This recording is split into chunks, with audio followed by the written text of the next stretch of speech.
Okay, hello guys, welcome back to my channel. This is Ikela Kingba. So I want to quickly show you the interface of the Davinci Resolve Studio.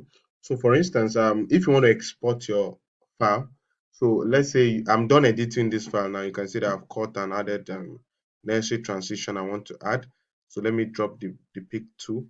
So you come to so after you are done with the editing of the video and everything, and you're ready to export.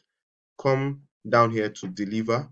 Once you click on deliver, you can come here to adjust to the necessary settings you want your videos to be. But what do you want the title of the video to be? I want the title of mine to be that. You select a particular location you want the videos to be saved into.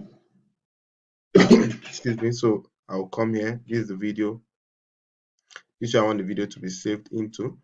So you can also make necessary adjustment here. Um, you can select the format. I'll leave it at QuickTime. I'll leave the codec at H.264. I'll leave every other thing the way it is. The resolution is okay.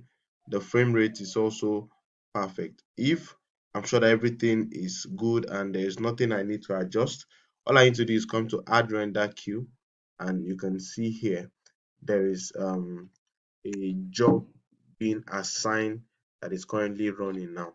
So once you see that here, you know that your rendering have started. But this is a queue anyway. But once I click on render all, it initiates the rendering process, and you can see that it's rendering the video one after the other. Right. Hope this video has been very helpful. Check my channel for videos like this, and I hope to see you in other videos. Thank you.